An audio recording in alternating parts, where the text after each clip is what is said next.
kedengaran Prof. Jadi tadi ada sedikit kesalahan teknis Prof. Jadi mohon maaf, nuwun sewu. Monggo dilanjutkan Prof. Saya pikir disabotase sama Bang Advan ini. Monggo silakan Prof. Jadi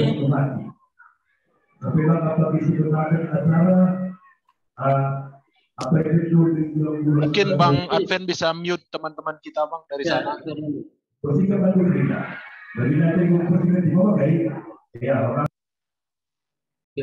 Sudah siap? Sudah bisa diterima suara saya? Sudah Prof. Sudah. Monggo silakan Prof. Nah, jadi tentang statistik tadi ya, kita hargai sudah ada angka statistik. Memang tidak mudah mencari angka statistik yang sakit ini, pasti biayanya mahal. Nah, hanya begini, ini mungkin sudah saya sebut tradisi ya, karena banyak yang melakukan. Dan itu kopi biasanya di tepi kebun, ya, di tengahnya sayuran nih, banyak kan begitu kan? Ini nanti kalau repotnya kalau kopi ditanam di keliling kebun, alirannya juga 1 hektar, di tengahnya sayuran juga 1 hektar, jadi 1 hektar komoditinya tidak. Nah, sebenarnya kalau saya sampaikan di sini kondisi tanah ditinjau dari segi kesesuaian lahan, tidak hanya tanah, iklim juga, ya. Dan kami bandingkan, kan berarti membanding-bandingkan sepertinya Farel Prayoga ya, dengan daerah lain sekitar Danau Toba, itu kalau tinjau dari segi klasifikasi kesesuaian tanaman kopi terhadap lahan, Tanah Karo itu S1, sesuai tingkat 1. Dari kesuburannya, kemudian tipe hujannya, itu paling bagus. Mungkin tidak semua ya. Daerah Simpang 4 tadi disebut oleh Mas Agus tadi, itu sekali tanahnya. Sampai ke Japana, ya, bagus sekali itu. Nah, ya memang ada kalau seperti Munte, saya pernah ke sebagian Munte itu tanahnya agak kurus, tapi secara umum tanah Karo itu banyak yang masuk kelompok S1 sesuai tingkat 1. Sekarang saya di Silangit, di belakang Bandara Silangit. Kami jadi petani kopi sekarang Mas. Ya, jadi gara itu saya juga perlu dikenal Bang Advan ini. Saya jadi petani sekarang, petani kopi. Nah, di lahan kami di Tapan Utara, di Borong-Borong, di Silangit, itu S-nya S3, bukan S2, S3. Dengan tingkat kesuburan yang sangat rendah. Nah, sehingga kalau kami menanam kopi di Tanah Karo, kami perlu ekstra, ya, perlu kos yang lebih mahal. Ya. Karena harus menyuburkan tanahnya dulu. Itu biayanya nggak murah kan? Menggunakan bahan organik, akan kompos, kandang dan lain-lain. Ini yang kami lakukan di sini. Kemudian yang unik lagi ya, kami senang sekali di Tanah Karo ini. Mohon maaf ini, jadi kan kita bicara sedikit budaya ya. Budaya itu menyangkut karakter, ya. Karakter dari etnik, atau itu bangsa, atau itu apapun namanya, atau kelompok masyarakat ya. Saya tuh waktu awal di Tanah Karo agak ragu-ragu, agak takut Bang Apen itu. Masyarakatnya jangan-jangan kami nggak bisa introduksi teknologi baru dengan motivasi baru. Nah, memang pertama kami agak kesulitan untuk meyakinkan saudara-saudara di Karo ini. Nah, tapi begitu yakin, ternyata saudara petani di Karo ini luar biasa. Tingkat inovasi, tingkat motivasinya, dan keberanian mengambil risiko usaha itu luar biasa. Artinya apa? Petani Karo sudah biasa berpikir komersil dibanding petani yang lain. Nah, ini tentu saja menyangkut mindset ya, dan juga budaya untuk berusaha. Contohnya begini, saya punya petani binaan di desa Jimbang. Nah, ya Jimbang, sekarang masuk kecamatan Payung ya dia, dia Jimbang, ya Payung, namanya Pak Ngamanten Pelawi. Pelawi tentu sendiri enggak ya. Nah, waktu kami datang ke desa mereka, dia itu nampak sulit sekali. Tapi dengan apa namanya, dengan saya juga berusaha meyakinkan, akhirnya Pak Ngamen itu sampai datang ke FSC di Brastagi, di Starbucks. Pertama datang, ya sudah sedikit agak percaya. Kemudian eh, datang kedua, ngajak istrinya, ngajak istrinya. Jadi supaya istrinya waktu belum percaya. Begitu percaya, kami kenalkan teknologi baru berupa apa? Varietas tanaman. Ya, saya sampaikan, varietas ini mereka nyebut ateng, terus juga ada rutang. Itu bukan varietas jelek, itu varietas bagus, varietas unggul. Saya juga neliti varietas itu. Tapi varietas ini Pak, itu unggul pada zamannya. Nah, seperti gambarannya adalah eh, waktu kami gambarkan bintang film, bintang film. Bapak dulu kan generasi muda kenal Roy Martin. Iya Pak, Roy Martin kan sekarang sudah nggak laku lagi sebagai bintang film. Artinya apa? Roy Martin itu pada zamannya hebat, ganteng, laris. Tapi bukan berarti Roy Martin sekarang jelek, enggak. Dia tetap bintang film utama pada zamannya. Sama dengan kopi. Kopi Sigara Rutang itu bagus pada zamannya. Sekarang kenyataannya kopi Sigara Rutang itu sudah mulai terpatahkan ketahanan terhadap penyakit. Nah kebetulan di kantor kami ada Sigara Rutang, ada varietas lain. Nah, terus gimana Pak Suri? Menanam baru. Kemudian Pak Ngamantul itu lahannya ketinggiannya 980. Kalau kamu menghasilkan lebih bagus harus ganti varietas. Ya, akhirnya saya anjurkan menanam Gayo 1 ya, dan Komasti. Dengan polanya harus dirubah supaya lebih intensif, hasilnya lebih banyak, menggunakan pola PGS tata tanamnya. PGS itu singkatan dari pagar ganda segitiga. Nah, yang kenapa segitiga? Karena pola tanamnya menanam seperti zigzag, seperti segitiga. Kalau pola segi empat itu 1 hektar, kalau tanaman segarutan itu hanya 2.000 tanaman per hektar, 2.000 pokok per hektar. Dengan PGS itu bisa menjadi 3.025. Artinya terjadi peningkatan populasi. Nah, populasi itu meningkat, ini akan meningkatkan pendapatan awal. Yang pertama. Yang kedua, mengefisienkan lahan. Ya, mengefisienkan lahan. Nah, kemudian yang ketiga, di tanah karo itu hujannya tinggi, sehingga rumput tumbuhnya cepat sekali. Kita harus menutup rumput yang bisa mengalahkan itu hanya sinar matahari. Kalau tertutup lahannya, rumput akan sulit tumbuh, walaupun ada tumbuhnya enggak kuat. Akhirnya dia mengikuti pola kami dengan pelindung lampu toro. Saya senang sekali. Sekarang dia sudah bisa ganti mobil dan tetangganya sudah mulai ikut-ikut menanam inovasi dengan inovasi yang kami kenalkan. Terjadi juga di Simpang 4, juga ada di Beganding, ya, juga di desa apa itu namanya, aduh, nggak lupa. Banyak yang Kota Belin juga ada, Kota Rayat. Nah, kami memberikan demo farm ya dengan spot-spot gitu. Uh, juga di Desa Suka, Kota Limbaru kita sudah adopsi model itu. Nah, saya kira itu aja, Mas Agus. Ya. Nanti kita diskusi aja lah. Karena memang Bang Adwan menyambangi saya, yang penting kita ngobrol-ngobrol di warung kopi. Sudah pada bawa kopi belum ini ya di depan Mas Umu?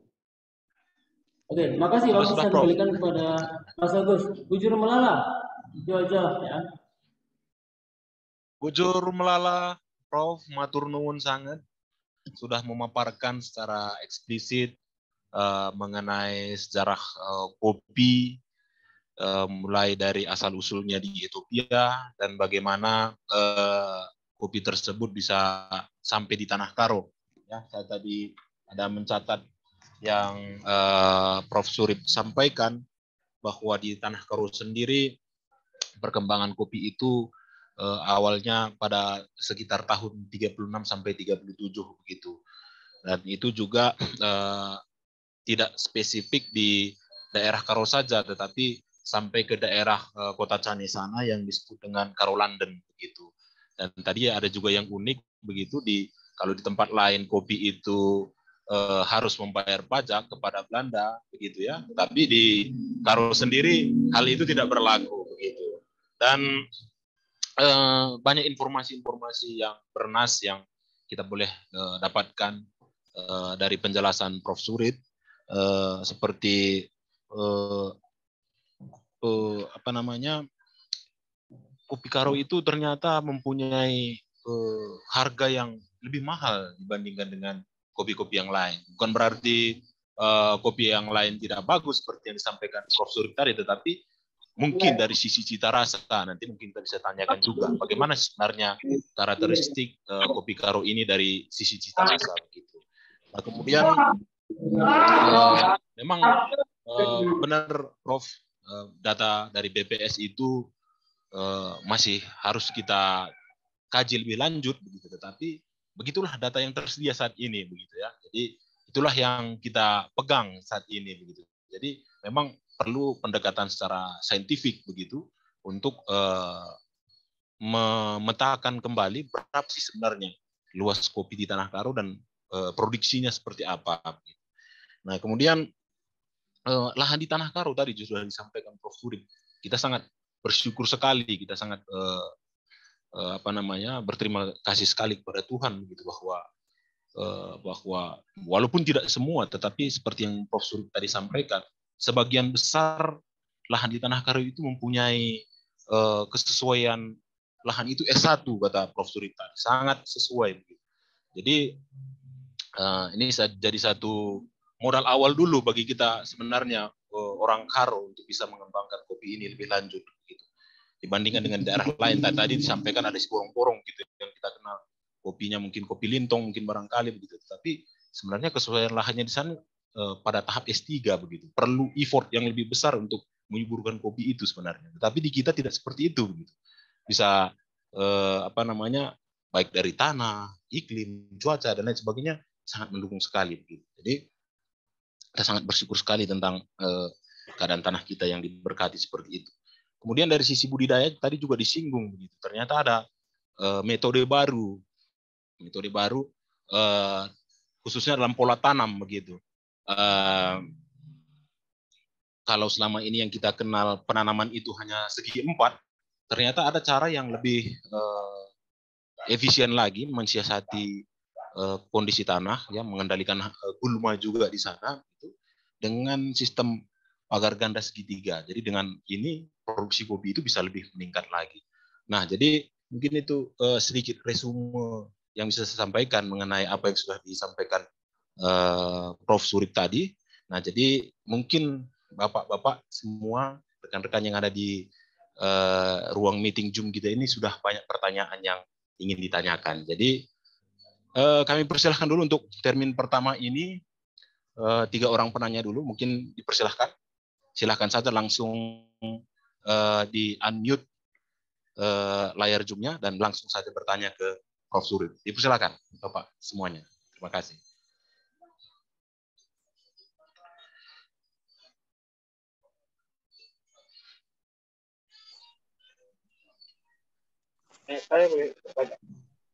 Oh, Pak Alex Ginting, silakan Pak. Ya, izin Bang. Ya, silakan Pak. Saya mau nanyakan dulu, karena ini kan banyak sekali saya lihat informasinya,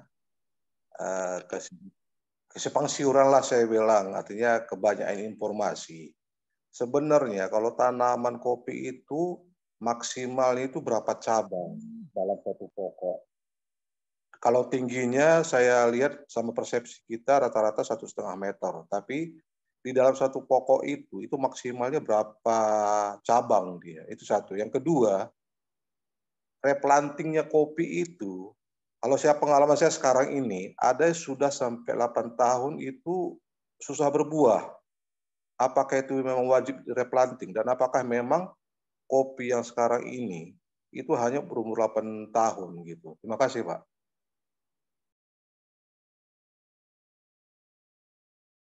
Bujur, Pak Ale Ginting. Mungkin tadi Pak RM ingin bertanya. Silakan, Pak RM.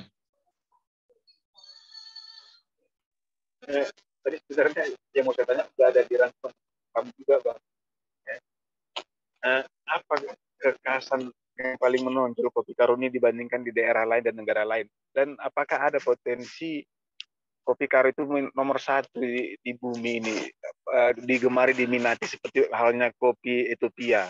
Kalau ada, apa yang harus kami lakukan ini, Pak untuk Pak Surip? Apa yang kami lakukan petani pelaku kopi di Karo biar ke depan kopi Karo itu menjadi terbaik? Terima kasih.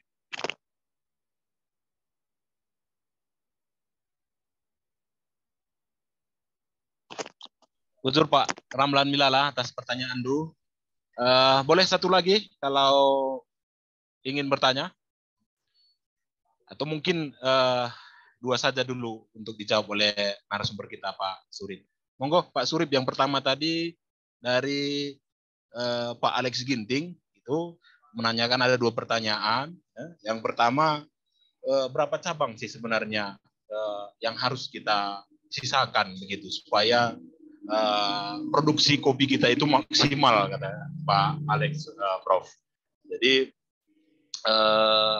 dalam satu pokok itu berapa cabang yang harus kita sisakan ketika kita melaksanakan pruning itu atau pemangkasan. Nah, kemudian yang kedua, pertanyaan dari Pak Alex, apakah umur kopi itu hanya 8 tahun untuk sekarang ini sehingga perlu replanting begitu? Apakah perlu ketika mencapai usia kopi itu 8 tahun, kita sudah harus replanting lagi untuk memaksimalkan produksi? Mungkin ini dulu pertanyaannya, Prof. Monggo untuk dijawab. Terima kasih, Alex. Pertama, tentang jumlah cabang. Nah, ini tergantung dari populasi tanaman dan berapa produksi yang kita kendaki. Kalau produksi pasti kita ingin sebanyak-banyaknya, sudah pasti. Nah, dan ketiga tergantung dari pola pangkas yang kita gunakan. Ini agak kompleks ini. Ya, kalau pola pangkas itu secara umum dibagi dua, pola pagar ganda, pola batang ganda dan pola batang tunggal. Yang batang ganda ini di Tanah Karo hampir belum ada, sedikit sekali. Ya. Itu pun karena biasanya karena tidak kesengajaan. Nah, yang kami introduksi batang ganda pertama itu ada di daerah Dairi, di perkebunan wahana estate. Nah, itu menggunakan batang ganda. Dan untuk batang tunggal, saya yang biasa dipakai di tanah. Nah, itu kalau populasi tanaman 2000, itu kami sarankan jumlah cabang per tanaman itu sekitar 60. 60 itu dibagi 3. Yang cabang yang 20 cabang baru, calon cabang tahun berikutnya. Yang 20 itu cabang yang sedang produksi tahun pertama. Kemudian yang 20 cabang untuk produksi tahun ini, tahun yang kedua. Itu harus didistribusi terus. Nah, kami sudah memberikan contoh, ya. Kalau Bapak bisa ke ini, kalau Bapak dekat di Jimbang, mungkin mudahnya Bapak bisa dilihat langsung di kebunnya Pak Ngamanken Sepiring, yang sudah aplikatif. Ya, produksinya cukup bagus, ya. Paling enggak 1,5 ton, pernah dapat 2 ton green bean mereka dengan varietas Gayo buah. Nah, memang untuk pangkasan ini, kalau saya jelaskan secara singkat ini tidak begitu jelas, ya. Karena kalau training pemangkasan di kami itu 1 hari khusus pemangkasan. Nggak boleh tanya yang lain, nggak boleh tanya pemupukan, nggak boleh tanya apa dan penyakit, hanya khusus pemangkasan. Ya. Tuh. Itu saya jawab secara sederhana saja. Kemudian apakah umurnya 8 tahun? Harusnya tidak. Harusnya tidak. Nah, kenapa yang kebanyakan sekarang mungkin nggak sampai 8 tahun, 6 tahun, 7 tahun udah ranggason. Orang Batak bilang ranggason ya. Kenapa? Karena ini budidayanya tidak kurang bagus menurut saya, kurang bagus. Jarang sekali petani yang membuat lubang tanam secara baik. Nah, kalau tanam kopi yang bagus itu kopi dilubang dengan lubang ya sedalam 60 cm paling enggak 70 cm. Lubangnya diisi dengan kompos dan pupuk kandang. Memang ini investasi. Supaya apa? Supaya akarnya dalam. Kalau supaya akarnya nggak dalam, nanti berbuahnya cepat, tapi juga cepat mengalami kemunduran tanaman. Yang kedua, tanpa pelindung. Kalau tanpa pelindung itu biasanya pada saat produksi pertama buahnya banyak sekali, karena memang dapat sinar penuh, ya, dia berbuah banyak, yang disebut dengan overbearing, itu kelebatan buah. Di lain pihak tidak diimbangi dengan nutrisi yang cukup. Akhirnya apa? Tidak tumbuh tunas baru. Dan akhirnya menjadi ranggason. Ada contoh di kebun di Jawa Timur, saya ada fotonya, tapi nggak bisa saya upload di sini karena masih di HP. Itu tahun tanam ya 1978. Sekarang berarti berapa tahun itu? Sekarang kan 40 berapa Mas Agus? Yang masih muda itu bisa cepat hitungnya. Nah, berapa? Sudah 40 tahun lebih lah gitu ya. Itu masih produktif Pak. Jadi varietasnya Usda 62 ya, dan masih produktif. Nah, ini keuntungan tanam kopi dibanding tanam sawit. Ya. Kalau sawit itu nggak bisa di-pruning, harus di-planting. Tapi kalau kopi bisa di-pruning, asal dirawat dengan baik, bisa dipangkas untuk menimbulkan cabang-cabang baru. Mungkin begitu Pak Alex ya, mungkin kurang begitu memuaskan. Nanti kalau misalnya kita ketemu langsung mungkin bisa lebih jelas karena pangkasan ini agak sedikit rumit di kopi. Terima kasih banyak. Ya, makasih ya Pak Alex ya, mohon maaf ya kalau kurang jelas ya. Mudah-mudahan kita ketemu Pak. Kemudian Pak Mr. Rahman dari Pak RM dengan beliau Prof, dari Pak RM ya. RM tadi pertanyaannya ya Prof. Jadi sama singkat sebenarnya. Oke, monggo Prof kalau gitu. Silakan. Nah, ini termasuk pionir kopi Karo ini Pak RM ini luar biasa. Betul. Begini Pak RM.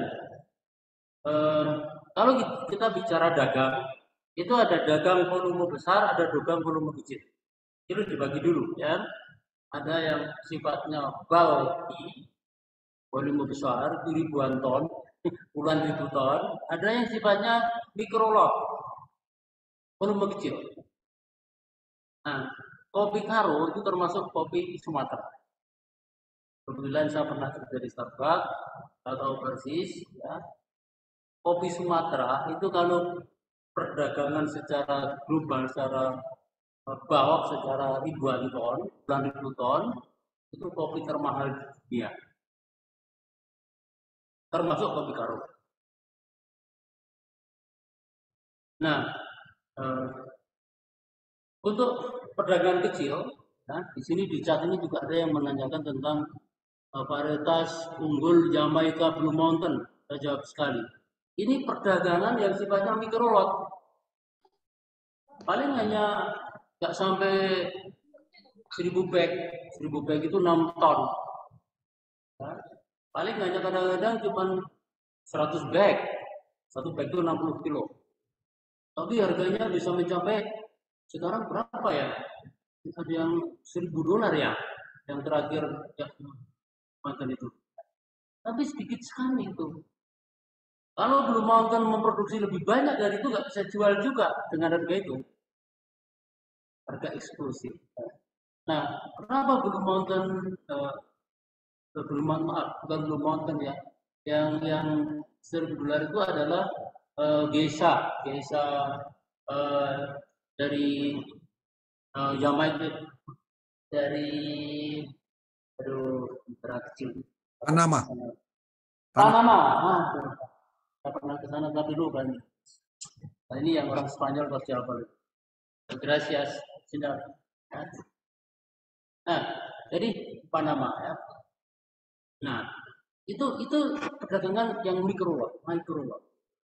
Nah, operasi seperti ini ya, Mbak Raja ini kalau bisa ke pasar itu bisa, tapi harus strike dengan SOP, dengan standar operasional prosedur, dan varietasnya juga harus khusus. Geisha kita belum punya. Di Jember ada, koleksinya ada, tapi secara komersial belum ada.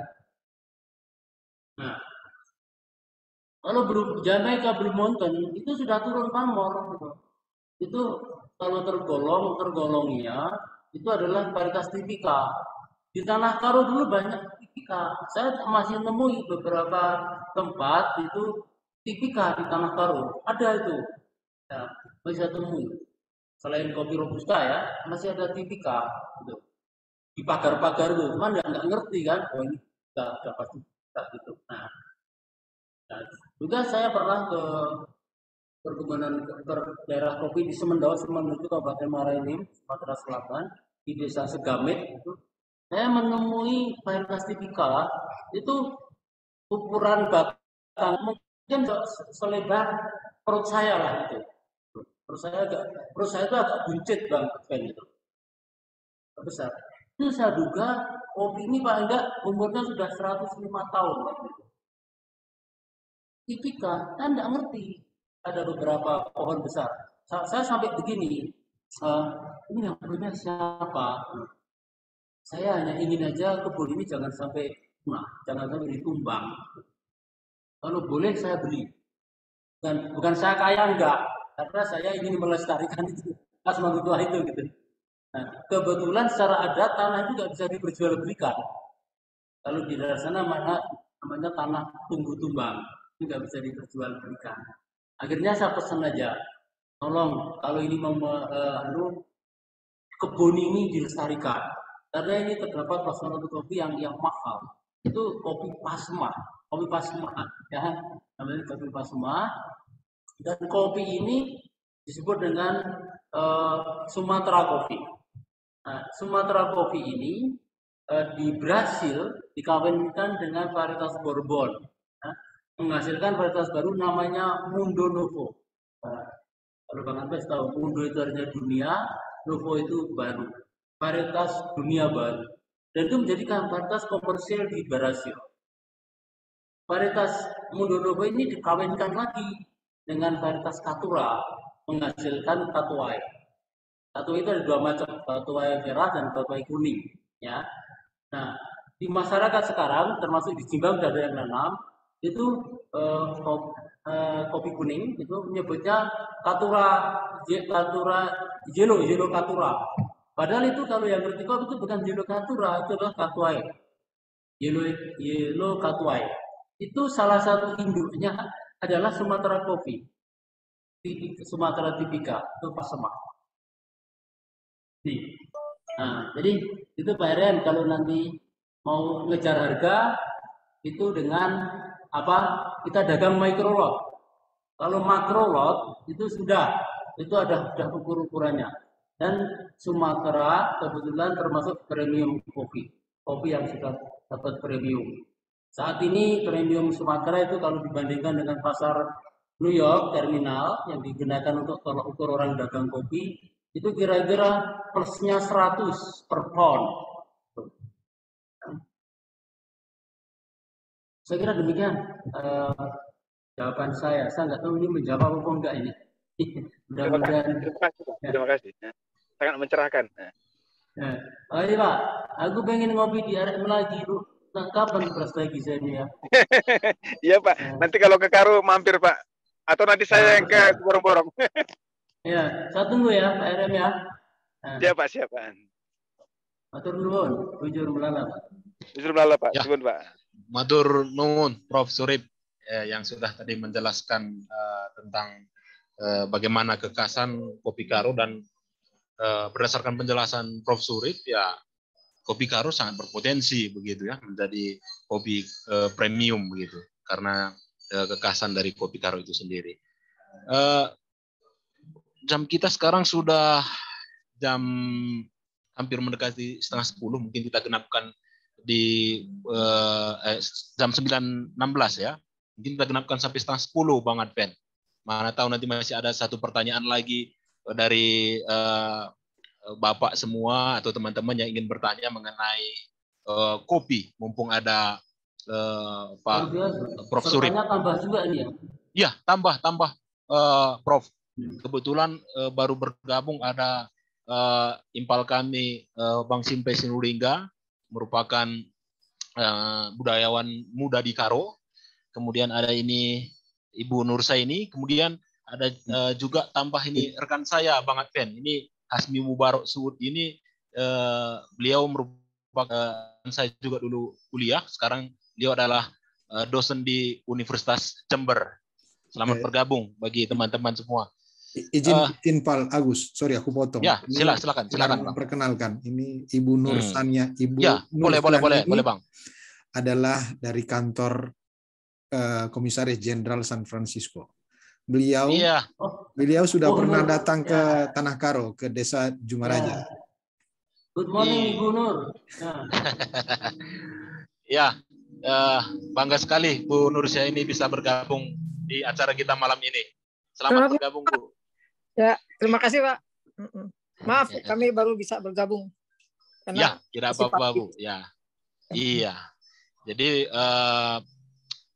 diskusi kita sudah berjalan hampir lebih 1 jam Bu. Gitu, tadi membahas mengenai sejarah kopi sampai di Tanah Karo, mulai dari sumber plasma nutfahnya dari Ethiopia dan sampai di Tanah Karo itu tadi sudah runut dijelaskan oleh Prof Surip. Nanti bisa dilihat lagi di tayangan YouTube yang di upload nanti oleh Bang Adven Darigan. Oke, mungkin satu pertanyaan lagi dari Bapak dan Ibu semua, kalau seandainya ada yang ingin ditanyakan mengenai kopi secara umum dan kopi Karo secara khusus, kami persilahkan.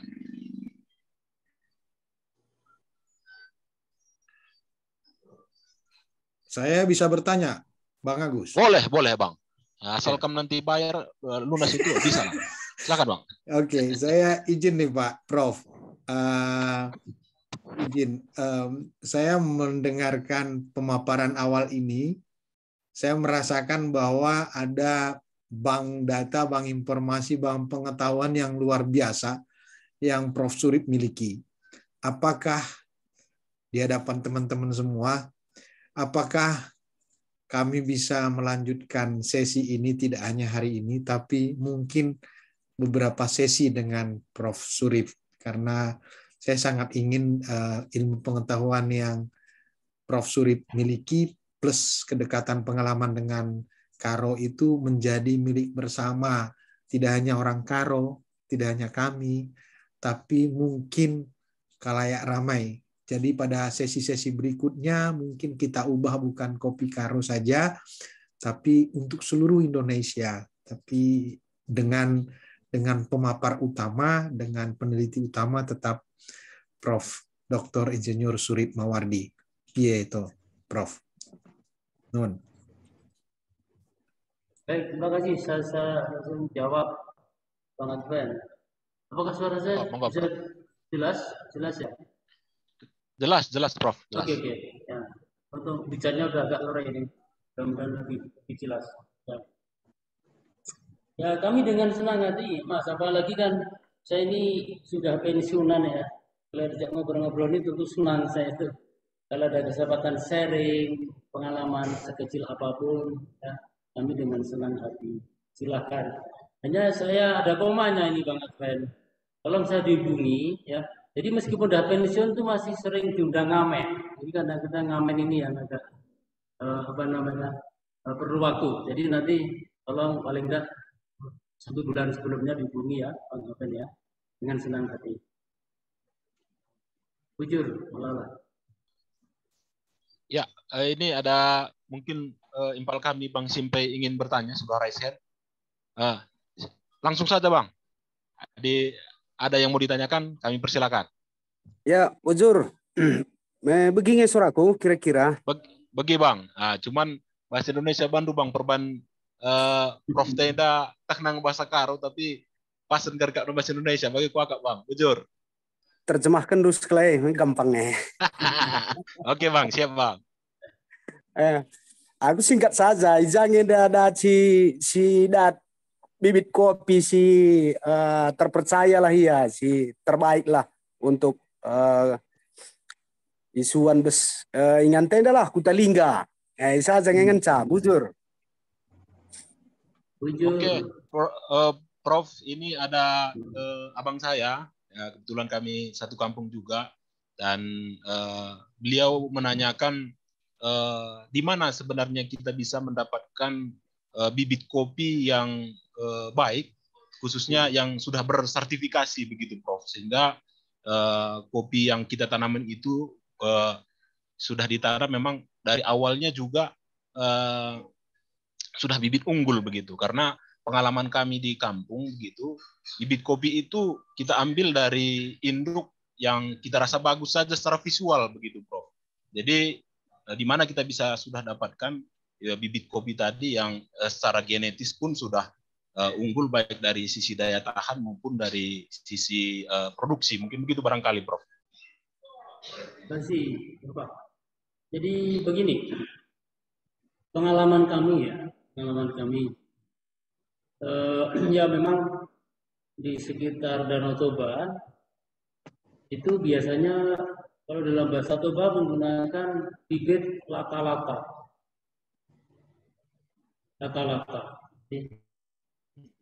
Bibit kadang-kadang cabut di bawah pokok kopi yang membantu kan. Setelah itu terus ambil cangkulnya dicangkul sedikit, masukkan lubang, langsung diinjak. Tuh. Terserahkan pada Tuhan. Itu kan kopinya kan begitu kira-kira.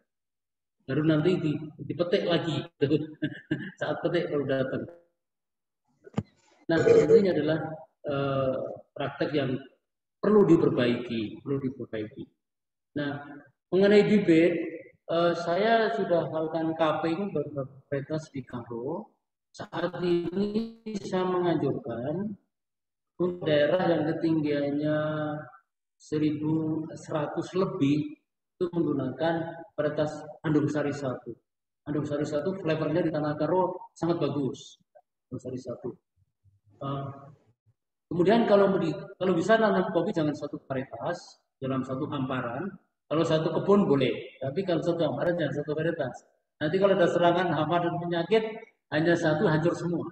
Lebih baik menanam 2 sampai 3. Ya. Kemudian yang kedua apa? Yang kedua Komasti.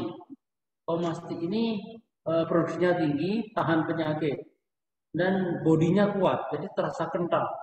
Kentalnya boleh. Jadi untuk kopi Sumatera, kualitas Sumatera atau Sumatera quality cocok pasti. Kemudian yang terakhir itu sigara rutan masih boleh ditanam, tapi jangan terlalu banyak. Oleh karena itu kami di Tanah Karo mengintroduksikan, menyarankan kepada kelompok tani yang kami support dengan bibit, waktu sama Lusterva gitu, 40% Andung Sari 1, 40% Komasti, 20% sigara rutan.